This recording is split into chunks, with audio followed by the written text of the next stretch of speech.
Hello guys, welcome back to my channel.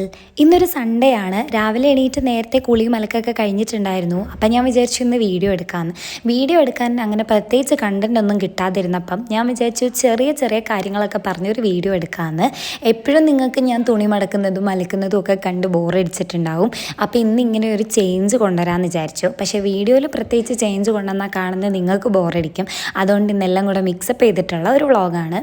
അപ്പോൾ ഇന്നത്തെ story അല്ലെങ്കിൽ ഇന്നത്തെ ഒരു വ്ളോഗിൻ്റെ ബേസ് എന്താണെന്ന് വെച്ചിട്ടുണ്ടെങ്കിൽ, ഞാൻ ആദ്യമായിട്ട് ഫ്രണ്ട്സിൻ്റെ കൂടെ പോയ അല്ലെങ്കിൽ എന്താ പറയുക ആദ്യമായിട്ട് വീട്ടുകാരില്ലാണ്ട് മാറി നിന്ന് പുതിയൊരു കാര്യം പഠിക്കാൻ പോയതിനെ പറ്റിയിട്ടുള്ള ഒരു ചെറിയ വിശേഷമാണ് പറയാനുള്ളത്.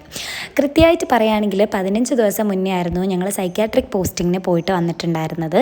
നമുക്ക് തേർഡ് ഇയറിൽ BSc നഴ്സിംഗ് പഠിക്കുന്ന എല്ലാ കുട്ടികൾക്കും മെൻ്റൽ ഹെൽത്ത് നഴ്സിംഗ് എന്ന് പറയുന്ന ഒരു സബ്ജക്റ്റ് ഉണ്ട്. അതിനെ ബേസ് ചെയ്തിട്ട് നമുക്കൊരു പോസ്റ്റിങ്ങും തരും. ചില കുട്ടികൾക്ക് അവരവരുടെ ഹോസ്പിറ്റലിലായിരിക്കും, ചിലർക്ക് അടുത്തുള്ള ഏതെങ്കിലും ഒരു സൈക്യാട്രിക് ഹോസ്പിറ്റലായിരിക്കും. ഞങ്ങൾക്ക് കുറച്ച് ദൂരെയാണ് കിട്ടിയത്. എന്നെ സംബന്ധിച്ചിടത്തോളം ഞങ്ങൾക്ക് എല്ലാവർക്കും കിട്ടാവുന്നതിലും വെച്ച് ഏറ്റവും നല്ല ഓപ്പർച്യൂണിറ്റി ആയിരുന്നു അന്ന് ആ പോയ പോസ്റ്റിംഗ് എന്ന് പറയുന്നത്. കാരണം നമ്മൾ അടുത്ത് നിന്ന് ഒരു ചെറിയൊരു ഹോസ്പിറ്റൽ സെറ്റിങ്ങിൽ നിന്ന് പഠിക്കുന്നതിനേക്കാൾ നല്ലത് ഒരുപാട് വലിയൊരു സംഭവത്തിൽ പോയി പഠിച്ചു കഴിഞ്ഞപ്പോഴത്തേക്കും നമുക്ക് കിട്ടിയ നോളജ് എന്ന് പറയുന്നത് അത്രയും വലുതാണ്. അതായത് ഒരു തിയറി ബുക്ക് പഠിക്കുന്നതിന് മുന്നേ തന്നെ നമുക്ക് ഒരുപാട് കാര്യങ്ങൾ പ്രാക്ടിക്കലായിട്ട് അറിയാൻ പറ്റി. അത് പിന്നീട് നമ്മൾ തിയറി പഠിക്കുമ്പോൾ നല്ലതായിട്ട് യൂസ്ഫുൾ ആയിട്ടുണ്ടായിരുന്നു. ഇപ്പം അത് നല്ലപോലെ ബെനിഫിറ്റാണ് ഫീൽ ചെയ്യുന്നുണ്ട്. തുടക്കത്തിൽ പോകുന്ന കാര്യങ്ങളൊക്കെ പറഞ്ഞപ്പോൾ ഞങ്ങൾക്ക് എല്ലാവർക്കും ഭയങ്കര മടിയായിരുന്നു. കാരണം കുറേ ദിവസം വേറൊരു അറിയാത്ത സ്ഥലത്ത് പോയി നിൽക്കണം, അവിടുത്തെ ഫുഡുമായിട്ട് അഡ്ജസ്റ്റ് ചെയ്ത് പോകണം, അങ്ങനെ ഒരുപാട് കാര്യങ്ങളുണ്ട്. ഞങ്ങൾക്ക് പോകാൻ വളരെയധികം മടിയുണ്ടായിരുന്നു. പക്ഷെ പോകുന്ന അന്ന് വൈകുന്നേരം നമ്മളെല്ലാം ഭയങ്കര ഹാപ്പി ആയിരുന്നു. അന്നത്തെ ദിവസം നമ്മളെ സീനിയേഴ്സ് എല്ലാവരുമാണ് യാത്ര അയച്ചത്. നമ്മൾ വീട്ടിൽ നിന്ന് ഇങ്ങോട്ടേക്ക് വന്നപ്പോൾ നമ്മുടെ വീട്ടുകാരെല്ലാം നമ്മൾ പറഞ്ഞു വിട്ടതുപോലെ ഞങ്ങൾ അങ്ങോട്ടേക്ക് നല്ല സേഫായിട്ട് പോയിട്ട് വരണം എന്നെല്ലാം നമ്മൾ പറഞ്ഞു വിട്ടത് ഞങ്ങളുടെ സീനിയേഴ്സാണ്. ശരിക്കും അങ്ങനത്തെ നല്ല നല്ല കുറേ മൊമെൻറ്റ്സ് നമ്മൾ ഈ ത്രൂ ഔട്ട് ഈ ഒരു ചെറിയ ജേർണിയിൽ നമുക്ക് കിട്ടിയിട്ടുണ്ടായിരുന്നു. അങ്ങനെ നമ്മൾ രാത്രിയാണ് പോകുന്നത്. രാത്രി പോയി നമ്മൾ പിറ്റേ ദിവസം രാവിലെയാണ് അവിടെ എത്തുന്നത്. അവിടെ ചെന്നപ്പോഴത്തേക്കും അവിടുത്തെ ഫുഡ് ഹാബിറ്റ്സും അതേപോലെ അവിടുത്തെ കൾച്ചറും എല്ലാം ഭയങ്കര ഡിഫറെൻ്റ് ആണ്. അവിടെ ആൾക്കാർ നമ്മളെ ട്രീറ്റ് ചെയ്യുന്നത് തന്നെ വളരെ ഡിഫറെൻ്റ് ആണ്. ഞാനിപ്പോൾ ഉള്ളത് മൈസൂരിൽ കർണാടകയിലാണെങ്കിലും നോർത്ത് കർണാടകയിലേക്ക് പോയപ്പോഴത്തേക്കും അവരുടെ ലാംഗ്വേജ് അത്യാവശ്യം നല്ല ഡിഫറൻസ് ഉണ്ടായിരുന്നു. നമ്മളിവിടെ കർണാടകയിൽ ഇവിടെ മൈസൂർ കർണാടകയിൽ സംസാരിക്കുന്ന ഒരു ലാംഗ്വേജ് അല്ല നോർത്ത് കർണാടകയിൽ സംസാരിക്കുന്നത്. കുറേ ഡിഫറൻസ് ഉണ്ട്. ആദ്യമൊക്കെ അതുമായിട്ട് അഡ്ജസ്റ്റ് ചെയ്ത് പോകാൻ കുറച്ച് ബുദ്ധിമുട്ടായിരുന്നു. പിന്നെ അതങ്ങ് റെഡിയായി. പക്ഷെ എന്നാലും അവിടെ എത്തിയപ്പോഴത്തേക്കും എന്തോ ഒരു മടുപ്പായിരുന്നു. പെട്ടെന്ന് ഒന്ന് വന്ന് കിട്ടിയാൽ മതി എന്നുള്ള രീതിയിലുള്ള ചിന്തകളൊക്കെ ആയിരുന്നു കേട്ടോ. പക്ഷേ later on days when very fine. നമുക്ക് അപ്പുറത്ത് വേറെ കോളേജുകാരുണ്ടായിരുന്നു, 2-3 കോളേജുകാരുണ്ടായിരുന്നു. എല്ലാവരുമായിട്ട് മിങ്കിളാവാൻ പറ്റി. അവരൊരുപാട് നമ്മളോട് സംസാരിക്കും, നമ്മൾ അവരോട് ഒരുപാട് സംസാരിക്കും.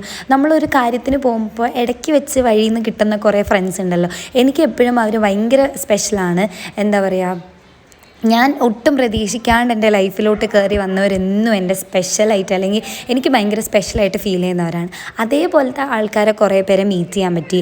അതിലും 1-2 പേര് ഞാൻ സെഗ്രിഗേറ്റ് ചെയ്ത് എപ്പോഴും ആ ഒരു എന്താ പറയുക കമ്പനിയെല്ലാം കൂടെ വേണമെന്ന് വിചാരിച്ച് കൊണ്ട് നടക്കുന്ന ആൾക്കാരും ഉണ്ട് അതിൽ. പിന്നെ അതേപോലെ തന്നെ അവിടെ നമ്മൾ ഏറ്റവും കൂടുതൽ എക്സ്പീരിയൻസ് ചെയ്തൊരു കാര്യം എന്ന് വെച്ചാൽ, ഞങ്ങളിപ്പോൾ നിൽക്കുന്ന ഹോസ്റ്റലിൽ കന്നഡ സ്റ്റുഡൻസ് വേറെയും പിന്നെ മലയാളി സ്റ്റുഡൻസ് വേറെയും പിന്നെ വേറെ 2 കുട്ടികൾ, അങ്ങനെ 3 ഇതായിട്ടാണ് നമ്മൾ നിൽക്കുന്നത്.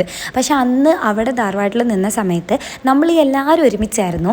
അപ്പോൾ അവരുമായിട്ടും എല്ലാം നമുക്ക് നല്ലൊരു ബോണ്ട് ഉണ്ടായിരുന്നു. എല്ലാവരുമായിട്ടും ഡെയിലി നമ്മൾ കാണും, സംസാരിക്കും, അങ്ങനെ എല്ലാം കൊണ്ടും നല്ലൊരു എൻവയൺമെൻ്റ് ആയിരുന്നു അവിടെ. അങ്ങനെ എല്ലാം ഒന്ന് ഇഷ്ടപ്പെട്ട് വന്നപ്പോഴത്തേക്കും ഇനി ആകെ 5 ദിവസം കൂടി ഉണ്ടായിരുന്നുള്ളൂ കേട്ടോ. ആകെ 5 ദിവസമേ ഉണ്ടായിരുന്നുള്ളൂ. 10 ദിവസം നമ്മളിതൊക്കെ ഒന്ന് അഡ്ജസ്റ്റ് ചെയ്ത് വരാനായിട്ട് നമുക്ക് ടൈം എടുത്തു.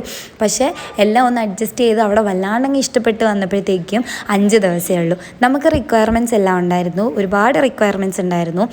ഹോസ്പിറ്റലിൽ പോയാലാണെങ്കിലും നമുക്കങ്ങനെ കുറേ പഠിക്കാനും കാര്യങ്ങളൊക്കെ ഉണ്ടാവും, വൈവ എല്ലാം ഉണ്ടാവും. അങ്ങനെ ഒരുപാട് തിരക്കായിപ്പോയി. പക്ഷെ എന്നാലും അതിൻ്റെ ഇടയ്ക്കോടെ നമ്മൾ എൻജോയ് ചെയ്യേണ്ടതെല്ലാം എൻജോയ് ചെയ്തിട്ടുണ്ടായിരുന്നു. എനിവേസ് എല്ലാം കൊണ്ടും നല്ല എക്സ്പീരിയൻസ് ആയിരുന്നു. പിന്നെ അതേപോലെ തന്നെ അവിടുന്ന് പഠിച്ച് കോളേജിലേക്ക് ഇങ്ങോട്ട് പോന്നപ്പോഴത്തേക്കും ഭയങ്കര സങ്കടമായിരുന്നു. അവിടുന്ന് ഇങ്ങോട്ട് പോരാനേ തോന്നുന്നുണ്ടായിരുന്നില്ല. കാരണം അത്രയ്ക്ക് നല്ലൊരു പ്ലേസ് ആയിരുന്നു. നമുക്ക് ഒരു ശരിക്കും ഹോസ്റ്റൽ എൻവയൺമെൻറ്റ് അവിടെ നിന്നാണ് കിട്ടുന്നത്. ഞങ്ങളിപ്പോൾ നിൽക്കുന്ന ഹോസ്റ്റൽ ശരിക്കും ഒരു PG സെറ്റപ്പാണ്. ഒറ്റയ്ക്ക് താമസിക്കുന്ന പോലത്തെ ഒരു സംഭവമാണ്. പക്ഷേ എന്താ പറയുക, നമ്മളെല്ലാവരും ഇവിടെയാണ് താമസിക്കുന്നത്. പക്ഷേ എനിക്ക് അവിടെ ചെന്ന് കഴിഞ്ഞപ്പോഴത്തേക്കും ഈ ഹോസ്റ്റൽ സെറ്റപ്പൊക്കെ വല്ലാണ്ടങ്ങ് ഇഷ്ടപ്പെട്ടു. ഞങ്ങൾക്ക് എല്ലാവർക്കും ഒരേപോലെ ഇഷ്ടപ്പെട്ടിട്ടുണ്ടായിരുന്നു. കുറച്ച് ദിവസം കൂടെ കൂടുതൽ അവിടെ നിൽക്കാൻ പറ്റിയിരുന്നെങ്കിൽ എന്നൊക്കെയാണ് ചിന്തിക്കുന്നത്. അപ്പം ഇതൊക്കെയാണ് അന്നത്തെ ഒരു എക്സ്പീരിയൻസ് എന്ന് പറയുന്നത് കേട്ടോ. അപ്പോൾ ഇപ്പോഴാണെങ്കിൽ ഇന്നത്തെ day in my life vlog എടുത്തുകൊണ്ടിരിക്കുന്നതിൻ്റെ ഇടയ്ക്ക് മഴ എന്നെ ഇടയ്ക്കിടയ്ക്ക് ഇങ്ങനെ കളിപ്പിച്ചുകൊണ്ടല്ലേ ഇരിക്കുന്നുണ്ടായിരുന്നു കേട്ടോ. മഴ പെയ്യുമ്പോൾ ഞാൻ തുണിയെടുക്കാൻ പോകും, തുണിയെടുത്ത് വരുമ്പോൾ മഴ നിൽക്കും, അങ്ങനെ കുറേ കാര്യങ്ങളൊക്കെ ഉണ്ടായിരുന്നു.